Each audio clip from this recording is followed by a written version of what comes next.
अस्सलाम वालेकुम नाज़रीन, मां आहियां शेब अली उमरानी ऐं तव्हां ॾिसी रहिया आहियो BR टाइम न्यूज़। सभ खां पहिरियां शामिल कंदासीं हीअ रिपोर्ट। ज़िले नौशहर फ़िरोज़ में प्यारा जे परणे तां सोलंगी ऐं भोट बिरादरीअ जा महीने अंदर ॿ माण्हू मारिजी चुका आहिनि। ॿिन्ही धुरियुनि जे अरिड़हं माण्हुनि ख़िलाफ़ क़त्ल जी FIR दाख़िल। इलाइक़े में ख़ौफ़ो हिरास। वकील ऐं सहाफ़ी बिरादरी सिंध सहाफ़ी इत्तेहाद जे मरकज़ी चेयरमैन M ज़फ़र तगर, बार जनरल सेक्रेटरी अयाज़ मरी, बार काउंसिल के मेंबर फयाज़ हुसैन बुर्दी, सीनियर सहाफ़ी अमजद मेमुण, फरीद लाशारी सहाफ़ी ऐं ॻोठ सुधार संगत नूरपुर के चेयरमैन माशूक अली वगण की अगवानी में अमुन काफ़िलो सोलंगी बिरादरी के तॾे ते पहुतो। क़त्ल थी वियल ॿिनि सोलंगियुनि अब्दुल रज़ाक ऐं इम्तियाज़ सोलंगी की दुआ घुरी। जंहिं मौक़े ते काफ़िले सां ॻाल्हाईंदे दोस्त सोलंगी वाइस चेयरमैन ऐं शहमीर सोलंगी चयो त वकील ऐं सहाफ़ियुनि खे मान ॾियूं था ऐं असां कानूनी घुर्जूं पूरियूं कंदासीं। फ़ैसिलो थियो त करण लाइ तयार आहियूं। साॻियो काफ़िलो भोट बिरादरीअ जे तॾे ते पहुतो जिते वॾेरे फयाज़ भोट काफ़िले खे मान ॾींदे चयो त बिरादरीअ सां वाइदो थो करियां त ॿई धुरियूं मुंहिंजा बचा आहिनि ऐं हारी आहिनि। असां क़ौमी जहिड़ो नथा चाहियूं ऐं बिरादरी सतह ते फ़ैसिले लाइ तयार आहियूं। बिरिया रोड वार्ड नंबर 3 फतेहपुर महला बिरिया रोड ऐं प्रेस क्लब अॻियां गंदगीअ जा ढेर। माण्हुनि सफ़ाई न हुअण ऐं मच्छरनि जे आज़ार ख़िलाफ़ BR टाइम न्यूज़ जे नुमाइंदे अदिल गुल सां ॻाल्हाईंदे शिकायतुनि जा अंबार लॻाए छॾिया।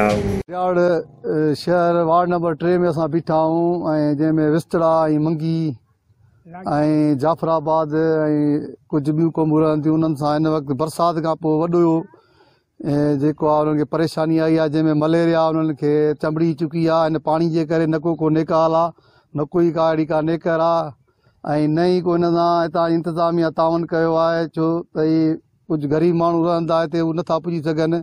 इन करे जेको आहे त मीडिया जी मदद वरिती अथनि ऐं जेको हिते मलेरिया जे हिसाब सां नंढड़ा ॿार ऐं ॿुढा जेके पोड़ा आहिनि उहे वीचारा मलेरिया में जगड़ी चुका आहिनि। अचो त हिन वक़्तु हिकिड़ो मलेरिया जो मरीज़ असां सां गॾु बीठो आहे, उन खां पुछूं था हितां ॻोठाणनि खां पुछूं था त छा आहे मसइलो।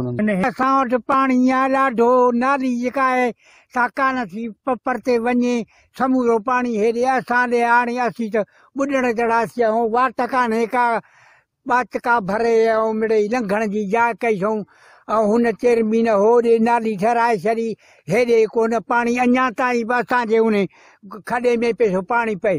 हाणे असां ग़रीब काॾे वञूं?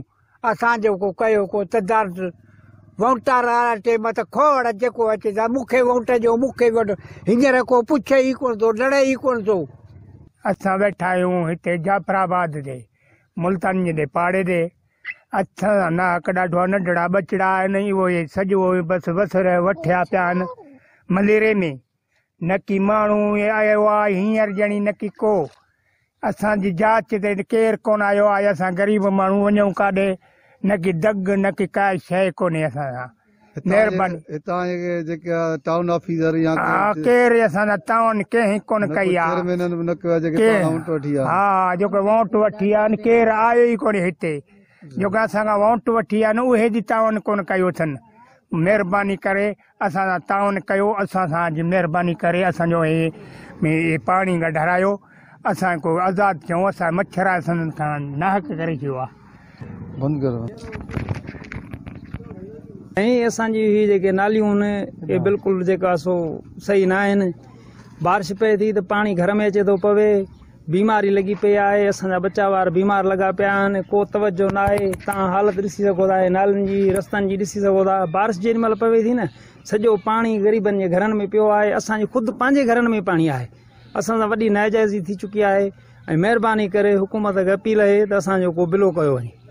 ठीकु आहे साईं, जीअं तव्हां ॾिसी रहिया आहियो वार्ड नंबर 3 में किचिरो साम्हूं पियो आहे, पाणी बीठल आहे गलियुनि में, असांजनि में न नाली जी सफ़ाई आहे न छा आहे, पाणी नथा कढी सघनि। हुकूमत खे अपील आहे कम से कम जेको मलेरिया फैलिजी वियो आहे हिन असांजी गलियुनि में, इन्हनि में घरनि में, कम से कम हिन खे स्प्रे करे हिन खां बचाव ॾिनो वञे या असांखे दवायूं ॾिनियूं वञनि। साईं खां हवालो वठंदासीं मदरसे हिसाब सां हिन वार्ड नंबर 3 फतेहपुर जे हिसाब सां वठंदासीं त केतिरो हिते कमु थियो ऐं केतिरी तकलीफ़ आहे साईंअ खे हिन बरसाति खां पोइ, ऐं केतिरो हिते जेके टांका मिटी जे हिसाब सां स्वीपर अचे थो या नथो अचे, ऐं मलेरिया जे हिसाब सां साईं खां पुछंदासीं त कहिड़ा कहिड़ा जेके मसइला आहिनि। ऐं साईंअ खे जेको हिन मदरसे में जेके ॿार अचनि था उन्हनि खे कहिड़ियूं तकलीफ़ूं हिन रस्ते सां ऐं किथां किथां खां साईं जेके ॿारनि खे मुश्किलात अचनि था एसी ताईं पुॼंदे में अचो साईं खां उन जे हवाले सां पुछूं। आऊज़ु बिल्लाहि मिनश शैतानिर रजीम बिस्मिल्लाहिर रहमानिर रहीम। जेते भाउरनि इहा अर्ज़ु कई ऐं असांजे महल्ले जे हिसाब सां कुझु सवालात कया आहिनि ऐं पुछा करणु चाहिनि था त हिन महल्ले जी छा सूरत हाल आहे। हिन वार्ड नंबर 3 जे अंदरि नालियुनि जी रस्तनि जी ऐं हिन खां अलावा दीगर छा प्रॉब्लम आहिनि, छा मसइला मसाइल आहिनि, मां इहा ॿुधाइणु चाहियां थो। तक़रीबन सॼे शहर जी सूरत हाल नज़र अचे थी। रस्तनि ख़ासि तौर ते नालियुनि जी ऐं गलियुनि जी जेकी सूरत हाल आहे या जीअं त इहे बारिश जे मौसम में या बारिश जे करे जेको आहे त हर महल्लो तक़रीबन हिन में काफ़ी मुतासिर थियो आहे, परेशान थिया आहिनि। लेकिन असांजो महल्लो जेको वार्ड नंबर 3 आहे हिन में काफ़ी तकलीफ़ में आहे। वार्ड नंबर 3 जेको आहे त माल फतेहपुर या गरीबाबाद इहे सॼो हिकिड़ो आहे। हिन जे अंदरि जेकॾहिं विज़िट कई वञे, हिन जी सूरत हाल ॾिसी वञे त हक़ीक़त आहे त तव्हां खून जा आंसू रोईंदो। हिन जी तमामु हालत नाज़ुक आहे। तव्हांखे न को गली सही नज़र ईंदी, न को तव्हांखे का नाली जी सफ़ाई नज़र ईंदी ऐं न को तव्हांखे नाली का सही ठहियल नज़र ईंदी, न तव्हांखे का गली जेको आहे त ठहियल नज़र ईंदी। का हिकु ॿ जेकॾहिं गलियूं ठही बियूं आहिनि उन्हनि जी सूरत बि इंतिहाई ख़राबु ऐं बिल्कुलु ख़राबु ठहियूं आहिनि। जी मिसाल वठो, हिन पंहिंजे सरकारी हॉस्पिटल खां वठी मदरसा हुसैन इब्न अली ताईं जेकी इहा रस्तो जेको ठहियो आहे, हिन रस्ते जे अंदरि जेकी सोलिंग थी आहे, हे सोलिंग तमामु ख़राबु थी आहे। यानी जीअं ठहणु खपे, जीअं रस्तो बणणु खपे, हिन में का बहितर तरतीब हिन में न आहे। का भराई न थी आहे ऐं हुन में का सही सिर न लॻी आहे। हुन सां गॾोगॾु जेकी नाली ठही आहे त हू नाली हिन रस्ते खां 1.5-2 फुट मथे आहे।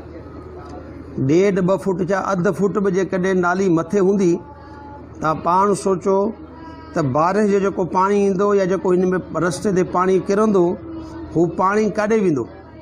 हू ज़ाहिर आहे घरनि में वेंदो, हू रस्तो ख़राबु कंदो, हू अचु वञण वारनि जे लाइ परेशानी जो सबबु बणंदो। हिन बारिश जे अंदरि हीअ जेकी बारिश हींअर थी आहे, हिन बारिश जे अंदरि हक़ीक़त आहे एतिरी तकलीफ़ आई आहे, एतिरो त पाणी जेको आहे त घरनि खे नुक़सानु ॾिनो आहे। एतिरा त घरनि जे अंदरि हे पाणी विया आहिनि जो मर्द नंढा वॾा छोकिरा जेका आहिनि हू ॿाहिरि निकिरी करे ऐं वीचारा जेको आहे त रोई न सघिया आहिनि। अखियुनि में पाणी निकितो, बाक़ी शक्ल चहिरा जेको आहे त रोन जहिड़ा।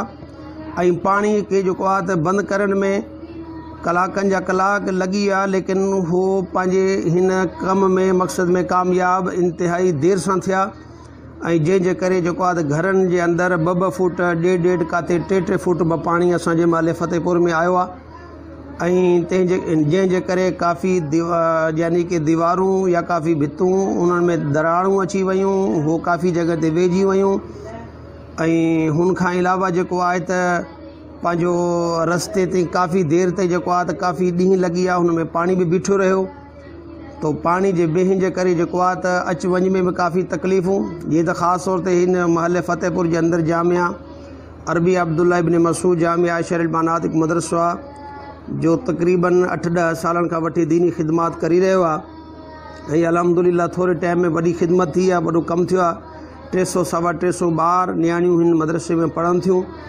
लिहाज़ा उन्हनि जो बि अचु वञु हितां आहे, जंहिंजे करे जेको आहे त हू काफ़ी परेशानी जो मामिलो थिए थो। ख़ासि तौर ते जॾहिं बारिशूं थियनि थियूं या जॾहिं नालियुनि जी सफ़ाई नथी थिए, पोइ नालियूं जेको आहे त हुननि मां पाणी ॿाहिरि निकिरे थो, गंदगी ॿाहिरि निकिरे थी, पोइ हिन में परेशानी थिए थी। हिन जे करे ख़ुसूसी अर्ज़ु आहे त हिन नालियुनि जी हर हफ़्ते में लाज़मी हिकु दफ़ा सफ़ाई थिए। ऐं हुन खां बाद जेको असांजे महले फतेहपुर जूं गलियूं आहिनि उन्हनि गलियुनि खे ठाहियो वञे, उन्हनि खे तरतीब सही ॾेई वञे। ऐं जेको रस्तो हे असांजो ठहियो आहे हॉस्पिटल खां वठी मदरसा हुसैन इब्न अली मदरसे ताईं, इहा रस्तो बि बिल्कुलु ख़राबु ऐं बेकार थी चुको आहे जो 2-3 जॻहनि ते त एतिरो जेको आहे त हू ख़राबु थी वियो आहे जो 3-3 फुट जेको आहे त उहो रस्तो हेठि थी वियो आहे जितां कार नथी गुज़री सघे, ट्रैक्टर ट्राली नथी गुज़री सघे ऐं मदरसे जी गाॾी नथी गुज़री सघे। त हू काफ़ी हिन शइ जी परेशानी आहे। त इहा ॿी अर्ज़ु इहा आहे त हीअ जेकी नाली ठही आहे इहा नाली बि जेकी आहे त 2 फुट 1.5 फुट जेकी मथे ठही आहे हिन नाली खे बि हेठि कयो वञे। अच्छा साईं, हींअर तव्हां सफ़ाईअ जे हींअर टाउन जे हवाले जेको असांजो विराट थी चुको आहे त उन हवाले खां तव्हां सफ़ाई जॾहिं तव्हां वाइस चेयरमैन खां पोइ ऐं हिन वक़्तु जेकी सफ़ाई जो छा आहे राय अमल?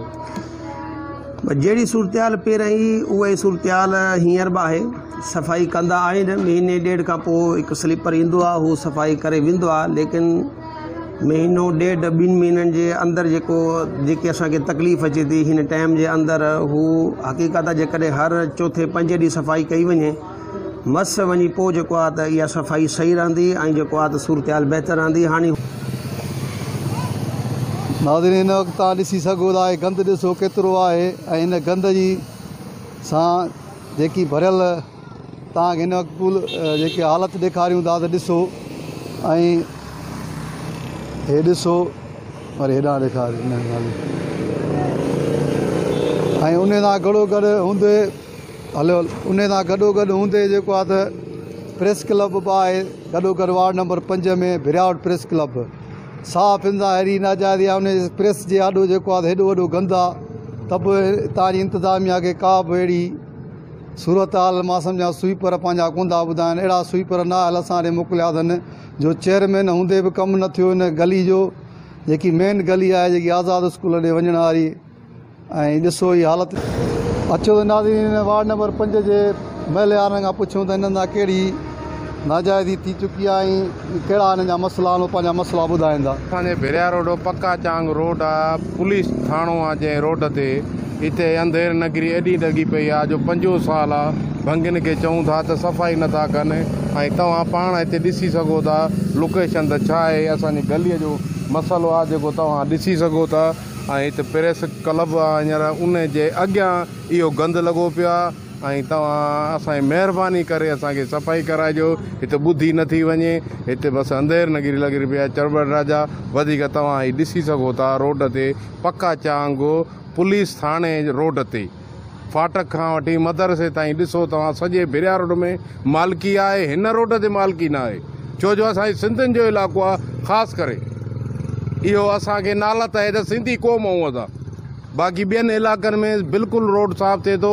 फतेहपुर आहे, शहर आहे, हिते अंधेर नगरी आहे असांजे रोड ते। महिरबानी करे ख़ुदा करणु असांजो ही मसइलो हल कयो वञे।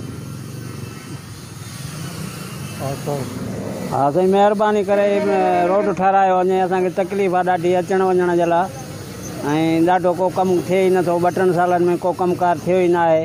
रोड जी हालत बुरी आहे, गिटियुनि जी हालत ख़राबु लॻी पई आहे, को कमुकार थिए ई नथो साईं। रोड जो अहम इलाइक़ो आहे, हिन जे बारे में बि सोचियो वञे। शोएब अली उमराणी खे ॾींदा इजाज़त। वधीक ख़बरुनि ऐं अपडेट्स लाइ ॾिसंदा रहो BR टाइम न्यूज़।